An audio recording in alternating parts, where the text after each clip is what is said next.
പിറ്റേന്ന് എൻ്റെ സമ്മതത്തിനൊന്നും കാത്തിൽക്കാതെ ആ മാഷിനെ പെണ്ണ് കാണാൻ വന്നു. ഇങ്ങനെയാണ് മോളെ മറ്റുള്ളവരുടെ മുന്നിൽ പോയി നിൽക്കുക.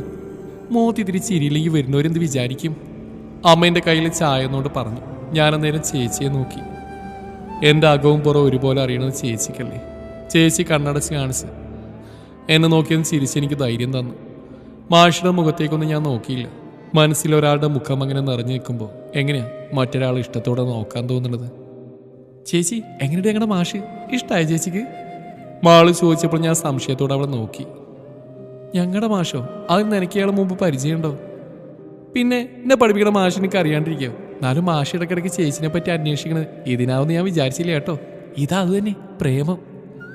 എന്നെ നോക്കി സിരിയോട് അവളകത്തേക്ക് ഓടിയപ്പോൾ ഞാൻ ആ കന്താളിച്ചു. ഒരു പ്രേമം മണ്ണാങ്കട്ട. ഇങ്ങനെ പ്രേമിക്കാൻ നാട്ടിൽ വേറെ പെണ്ണില്ലായിട്ടാണോ എന്നെ തന്നെ തേടി പിടിച്ച്?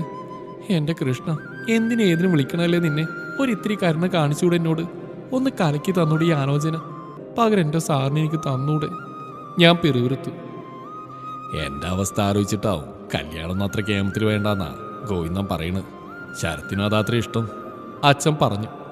ആ മുഖത്ത് പറഞ്ഞറിയിക്കാൻ പറ്റാത്തൊരു സന്തോഷം നേടിവെച്ചിരുന്നു. നീ അധികം ആലോചിക്കൊന്നും വേണ്ടെന്നാ എൻ്റെ അഭിപ്രായം. വരുന്ന ചിങ്ങത്തിൽ തന്നെ നമുക്ക് നടത്താന്നാ എനിക്ക് തോന്നണേ. അമ്മയെ ഏറ്റുപിടിച്ചു. എൻ്റെ കണ്ണുകൾ നിറഞ്ഞു വന്നു. അതവർ കാണാതിരിക്കാൻ ഞാൻ തിരിഞ്ഞടന്നു. സാറിനെ ഒന്ന് വിളിച്ചിരുന്നെങ്കിൽ. ഞാൻ അറിയാതെ ആഗ്രഹിച്ചു പോയി. കല്യാണത്തിൻ്റെ ചർച്ചകൾ അങ്ങനെ പുരോഗമിച്ചുകൊണ്ടിരിക്കുകയാണ്. അച്ഛനെ എതിർക്കാനോ സാറിനെ മറക്കാനോ കഴിയാതെ എൻ്റെ മനസ്സ് വിലപിച്ചുകൊണ്ടിരിക്കുന്ന സമയത്താണ് പോസ്റ്റ്മാനിൻ്റെ പേര് വിളിച്ചുകൊണ്ട് കയറി വന്ന്. ആരാപ്പം എനിക്കൊരു കത്തയക്കാൻ? അങ്ങനെ ചിന്തിച്ചുകൊണ്ടാണ് പോസ്റ്റ്മാനെ എതിരേറ്റത്. ഒപ്പിട്ട് വാങ്ങിയ കവർ ജിജ്ഞാസയോടെ തുറന്നു വായിച്ചു. എൻ്റെ കണ്ണു തള്ളിപ്പോയി. പാർത്തൻസ് കമ്പനി ലിമിറ്റഡിലേക്ക് അസിസ്റ്റന്റ് മാനേജറുടെ പോസ്റ്റിലേക്കിനെ നിയമിച്ചുകൊണ്ടുള്ള അപ്പോയിൻമെന്റ് ലെറ്റർ. കൂടെ മറ്റൊന്നുകൂടി ഉണ്ടായിരുന്നു. സിവിൽ സർവീസിന് മുമ്പുള്ള പ്രിലിമിനറി എക്സാമിന് വേണ്ടി നടത്തുന്ന കോച്ചിങ് സെന്ററിലേക്ക് എനിക്ക് വേണ്ടി ഒരു അഡ്മിഷൻ ടിക്കറ്റ്. എനിക്കൊന്നും വിശ്വസിക്കാൻ പറ്റിയില്ല. കരയണോ ചിരിക്കണോ എന്നറിയാതെ ഞാൻ വീണ്ടും വീണ്ടും കത്തിലെ വരികളിലൂടെ കണ്ണോടിച്ചു. ഇതെന്തിൽ പടി ഇത്? എന്നെൻ്റെ കയ്യിൽ? കടയിൽ നിന്ന് വന്ന് കയറി ചേച്ചിനെ നിൽപ്പേണ്ട അന്തം വിട്ടു. കുറച്ചു നേരത്തേക്ക് എനിക്കൊന്നും പറയാനേ കഴിഞ്ഞില്ല. പിന്നെ കണ്ണു രണ്ടും നിറച്ചു പിടിച്ച് ഞാൻ ചേച്ചിയെ കെട്ടിപ്പിടിച്ചു. ചേച്ചി അപ്പോഴും കാര്യമറിയാതെ ഉത്കണ്ഠാകുലയായിരുന്നു. ദേ നോക്കി ചേച്ചി, നിക്ക് സാർ അയച്ചതാ. സാറിന്റെ കമ്പനിയിൽ ഞാൻ ജോലിക്കെടുത്തുന്ന്. കൂടെ വേറൊരു സന്തോഷമുണ്ട് കേട്ടോ. എന്നെ സാറ് പഠിപ്പിക്കാൻ ചേർത്തേക്കണമെന്ന്. ഇതാ കണ്ടോ, അഡ്മിഷൻ എടുത്തതിൻ്റെ റെസിപ്റ്റാ. സന്തോഷം കൊണ്ട് എനിക്ക് സംസാരിക്കാനേ പറ്റണില്ലായിരുന്നു. വേഗം ഓടി അച്ഛയുടെ അടുത്തേക്ക്. ലെറ്റർ കാട്ടി വിവരങ്ങൾ പറഞ്ഞിട്ടും ആരുടെ മുഖത്ത് ഞാൻ പ്രതീക്ഷിച്ച തെളിച്ചം കണ്ടില്ല.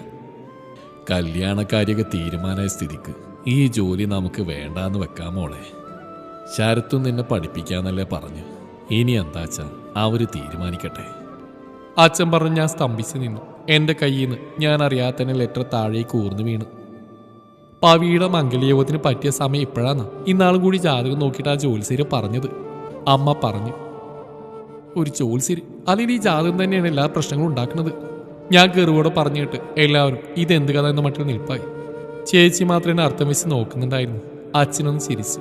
പിന്നെ എന്നെ പിടിച്ച് അരികിലെത്തി. എൻ്റെ വിഷമം എന്താന്ന് അച്ഛൻ അറിയാം മോളെ. ഞങ്ങളുടെ കാര്യം ആലോചിച്ചെൻ്റെ കുട്ടി അതിനൊരു മുടക്ക് പറയണ്ട. ഒന്നല്ലെങ്കിൽ മറ്റൊന്ന് ദൈവം വേറെ വഴി കണ്ടുവച്ചിട്ടുണ്ടാവും. നമുക്കിത് അങ്ങോട്ട് നടത്താം. അച്ഛൻ്റെ കുട്ടി എതിരൊന്നും പറയരുത്. അച്ഛേ, എനിക്കൊരു കാര്യം. എൻ്റെ മനസ്സ് തുറക്കണമെന്ന് കരുതിയതായിരുന്നു. പക്ഷെ ചേച്ചി ഇടയിൽ കയറി.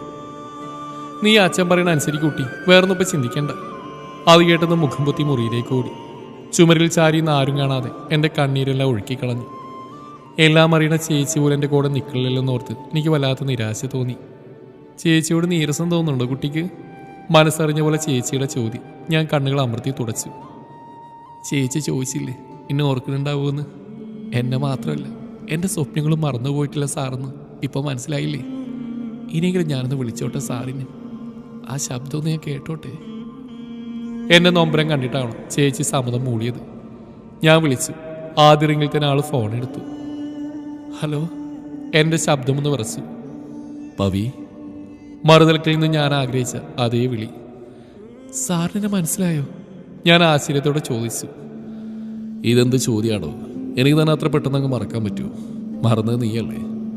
ഒന്ന് വിളിക്കാൻ തോന്നിയില്ലല്ലോ ഇതുവരെ. അതോ ദേഷ്യമാണോ എന്നോട് അന്ന് അങ്ങനെയൊക്കെ പെരുമാറിയതിന്? എൻ്റെ നെഞ്ചൊന്ന് വിങ്ങി. ഈ മനസ്സ് മുഴുവൻ സാറിനോടുള്ള സ്നേഹമാണെന്ന് എങ്ങനെയാണ് ഞാൻ പറയുക? ഒന്ന് കാണാൻ വേണ്ടി എൻ്റെ കണ്ണുകൾ സദാസമയം സാറിനെ തേടിക്കൊണ്ടിരിക്കുകയെന്ന് എങ്ങനെയാണ് ഞാൻ പറഞ്ഞ് മനസ്സിലാക്കുക? എൻ്റെ ഹൃദയം ആ ഹൃദയത്തോട് ചേർന്ന് നിൽക്കാൻ വേണ്ടി മാത്രം തുടിച്ചുകൊണ്ടിരിക്കുന്നത് എങ്ങനെയാ ഞാൻ കാണിക്കുക? ഇയാളെന്തൊന്നും മിണ്ടാത്ത? ഞായറാഴ്ച കിട്ടിയില്ലേ? എന്നാ താനും കൂടി വരുന്നേ? അത് എന്ത് മറുപടി പറയണമെന്ന് എനിക്കറിയില്ലായിരുന്നു. ഞാൻ ചേച്ചിയെ നോക്കി. സാറിന് സുഖമല്ലേ? മുറിവൊക്കെ ഉണങ്ങിയോ? ശ്രദ്ധിക്കണേ കേട്ടോ. കരച്ചിൽ തൊണ്ടക്കുള്ളിൽ തടഞ്ഞുകൊണ്ടാവണം എൻ്റെ ശബ്ദമല്ലാതെ ഇടറിപ്പോയത്. അപ്പം മറന്നിട്ടില്ല എന്നെ അല്ലേ? ഇങ്ങനെ ഒരു ചോദ്യം ചോദിക്കാനായെങ്കിലും ഒരു വിളി ഞാൻ ഒത്തിരി പ്രതീക്ഷിച്ചു. കാണാതായപ്പോൾ കരുതി ഞാൻ പറഞ്ഞ പോലെ എൻ്റെ അധ്യയനം താൻ അവസാനിപ്പിച്ചു എന്ന്. ഓർക്കാൻ മാത്രം ഞാൻ ഇയാളെ മറന്നു പോയിട്ടില്ലല്ലോ എന്ന് ഉറക്കെ പറയണമെന്ന് തോന്നിയെങ്കിലും ചേച്ചിയുടെ സാന്നിധ്യം എന്നെ പുറകോട്ട് വലിച്ചു. നീ അതിങ്ങോട്ട് തന്നേ, ഞാൻ സംസാരിച്ചോളാം അയാളോട്. ചേച്ചി ഫോൺ വേണ്ടി കൈ നീട്ടിയപ്പോൾ പേടി തോന്നിയെങ്കിലും കൊടുക്കാത്ത അരമില്ലായിരുന്നു. ഹലോ, ഞാൻ പവിയുടെ ചേച്ചിയാണ്. ജോലിക്കാരൊക്കെ അവൾ പറഞ്ഞു. ഒരുപാട് സന്തോഷമുണ്ട്. പക്ഷേ അവൾക്കിനി അങ്ങോട്ട് വരാൻ പറ്റും തോന്നുന്നില്ല. അവളുടെ കല്യാണം ശരിയായിട്ടുണ്ട്. അധികം വൈകാതെ അങ്ങോട്ട് നടത്താനാണ് ഞങ്ങളുടെ തീരുമാനം. ഇതിൻ്റെ ഇടയിൽ ജോലിയൊന്നും ഇനി ശരിയാവില്ല. പാർത്ഥിനൊന്നും തോന്നരുത് കേട്ടോ. ഒരു മറുപടി കാത്തിക്കാതെ ചേച്ചി ഫോണിൻ്റെ കയ്യിൽ വെച്ച് തന്നു. എനിക്ക് ആദ്യമായിട്ട് ചേച്ചിയോട് ദേഷ്യം തോന്നിപ്പോയി ആ നിമിഷം. അപ്പുറത്തുനിന്ന് ഹലോ ഹലോ എന്ന് സാറ് പറയുന്നത് കേട്ടെങ്കിലും എനിക്കൊന്നും മിണ്ടാനേ കഴിഞ്ഞില്ല. ഉള്ളിൽ കടലോളം സ്നേഹമുണ്ടെങ്കിലും അതൊന്ന് തുറന്ന് പറയാൻ കഴിയാത്ത അവസ്ഥ. അത് മരണത്തേക്കാൾ മൂർച്ചയുള്ളതാണെന്ന് അന്നേരം ഞാൻ തിരിച്ചറിയുകയായിരുന്നു. ദേ നോക്കിയ മോളെ, നിനക്ക് കല്യാണത്തിനുള്ള സാരി ആഭരണങ്ങളാ. ഇതൊക്കെ ഇട്ട് സുന്ദരിയായിട്ട് വേണം എൻ്റെ കുട്ടിയെ മണ്ഡപത്തിലേക്ക് കയറാൻ. അമ്മ മുന്നിൽ കൊണ്ടുവച്ച ഒന്നിലേക്ക് എൻ്റെ ശ്രദ്ധ പോയില്ല. ഒന്ന് നോക്ക് പെണ്ണെ, നിനക്ക് ഇഷ്ടമായോ എന്ന് ചേച്ചി എന്നെ പിടിച്ച് നുള്ളിയപ്പോൾ താല്പര്യമില്ലാത്ത മട്ടിൽ ഞാനും നോക്കി. ഇതൊക്കെ എവിടുന്ന ഇത്രയധികം? ഞാൻ ചോദിച്ച അമ്മേൻ്റെ ശിരസിൽ തലോടി. ഒക്കെ ശരത്ത് കൊണ്ടുവന്നതാ. എല്ലാം നിന്റെ ഭാഗ്യം മോളെ. പെൺകുട്ടികളുടെ ഭാഗ്യം പെരുവഴിയിലാന്നാ ചൊല്ല്. അത് പറയുമ്പോൾ അമ്മയുടെ കണ്ണിൽ നനവൂറിയിരുന്നു. ആ ചുവന്ന പട്ടിലേക്കും തിളങ്ങുന്ന ആഭരണങ്ങളിലേക്കും നോക്കും തോറും എൻ്റെ ഹൃദയം മുറിപ്പെട്ടുകൊണ്ടിരുന്നു. കഠിനമായ വേദനയാൽ ഞാൻ അവിടെ പിടഞ്ഞു മരിച്ചേക്കുമെന്ന് ഞാൻ ഭയപ്പെട്ടു. അന്നത്തെ വിളിക്ക് ശേഷം ഒരിക്കൽ പോലും സാറിൻ്റെ ഫോൺ വിളി എന്നെ തേടിയെത്തായിരുന്നു എൻ്റെ വേദനയുടെ ആക്കം കൂട്ടി. അങ്ങോട്ടൊന്ന് വിളിക്കാൻ മനസ്സ് വെമ്പെങ്കിലും എന്നെ ജീവന തുല്യം സ്നേഹിക്കുന്ന എൻ്റെ അച്ഛയുടെ സ്നേഹം വെടിഞ്ഞ് മറ്റൊരു സ്നേഹത്തെ സ്വന്തമാക്കാൻ തോന്നിയില്ല എനിക്ക്. എല്ലാവരുടെയും ചിരി മാത്രം കൊതിച്ച ഞാനെന്ന പെണ്ണിന് അവരുടെ കണ്ണീര് കൊണ്ടൊരു ജീവിതം കെട്ടിപ്പടുക്കാൻ തോന്നിയില്ലെന്നത് നേരായിരുന്നു. പെണ്ണ് സ്നേഹം പറഞ്ഞ് അങ്ങോട്ട് ചെല്ലുമ്പോഴല്ല, ആണത് കണ്ടറിഞ്ഞ് ഇങ്ങോട്ട് തരുമ്പോഴാണ് സ്നേഹത്തിൻ്റെ മാധുര്യം കൂടുന്നതെന്ന് എൻ്റെ വീങ്ങിക്കെട്ടിയ മുഖം കാണുമ്പോഴെല്ലാം ചേച്ചി എന്നെ ഓർമ്മപ്പെടുത്തും. എങ്കിലും സ്നേഹം പറയാനൊരു അവസരം പോലും ഞാൻ നൽകിയില്ലല്ലോ എന്നൊരു നോവെന്നെ വീണ്ടും വീണ്ടും കൊളുത്തി വലിച്ചുകൊണ്ടിരിക്കും. എൻ്റെ മുഖത്ത് പഴയ പ്രസരിപ്പ് കാണുന്നില്ലെന്ന് എല്ലാവരും പരിഭവിക്കുമ്പോഴും ആരും എൻ്റെ കാരണം തിരക്കാത്തെന്ന് ഞാൻ ഈറൻമിഴികളോടെ ചിന്തിച്ച്. എൻ്റെ മുഖമൊന്ന് വാടിയാൽ പോലും ഊണും ഉറക്കവും മറക്കുന്ന എൻ്റെ അച്ഛൻ പോലും എന്നെ കണ്ടില്ലെന്ന് അടിക്കുന്നത് എന്തേന്ന് എൻ്റെ മനസ്സ് വേദനയോടെ ഓർക്കും. ഇത്രയൊക്കെ മതി, ആരെ കാണിക്കാൻ ഈ വേഷം കെട്ടല്? മുടിയിൽ ഇത്തിരി കൂടി മുല്ലപ്പൂ വേണമെന്ന് മാള് പറഞ്ഞപ്പോഴാണ് ഞാനൊരു കല്യാണ പെണ്ണാണെന്ന് ഇന്ന് നടക്കാൻ പോണ എൻ്റെ കല്യാണം എന്നുള്ള ബോധത്തിലേക്ക് ഞാൻ തിരിച്ചു വന്നത്. പതുക്കെ ആളുകൾ കേൾക്കും എന്ന് പതിയെ പറഞ്ഞ് ചേച്ചി എന്നെ കടുപ്പിച്ച് നോക്കിയപ്പോഴാണ് ആ പഴയ പവിയിൽ നിന്നും മറ്റൊരു പവിയെ ഞാൻ രൂപം പ്രാപിച്ചതായി എനിക്ക് തോന്നിയത്. പവിയേച്ചിക്കൊരു ഫോണ്. അമ്മ ഓടി വന്ന് മൊബൈൽ എൻ്റെ കയ്യിൽ തന്നു. സ്ക്രീനിലെ പേരാണ് എൻ്റെ ചങ്ക് വീണ്ടും പിടച്ചു. സാറാണ്. കോൾ എടുക്കുന്നതിന് മുമ്പ് ഞാൻ ചേച്ചിയോട് പറഞ്ഞു, നീ സംസാരിക്കുക. അനുവാദം കിട്ടിയപ്പോൾ കോൾ എടുത്ത് ചെവിയോട് ചേർത്തു. ഹലോ. എൻ്റെ ശബ്ദം വിറച്ചു. ഇന്ന് പവിയുടെ കല്യാണമാണല്ലേ? ഞാൻ വരുന്ന ഇഷ്ടമില്ലാത്തതുകൊണ്ടാണോ എന്നെ ക്ഷണിക്കാതിരുന്നത്? സാറ് ചോദിച്ച് എൻ്റെ കണ്ണുകൾ നിറഞ്ഞു. അത് മുൻകൂട്ടി കണ്ടുകൊണ്ടാണോ എന്തോ ചേച്ചി എല്ലാവരെയും കുറച്ചു നേരത്തേക്ക് മുറിയിൽ നിന്ന് പുറത്താക്കിയിരുന്നു. ഞാൻ വെറുതെ ചോദിച്ചാലോ, ഇയാൾ ക്ഷണിച്ചില്ലല്ലോ, ഞാനവിടെ വരും. അവിടുന്ന് ഒരിക്കല ചോറുന്നുള്ള അവകാശമൊക്കെ എനിക്കും കാണില്ലേ?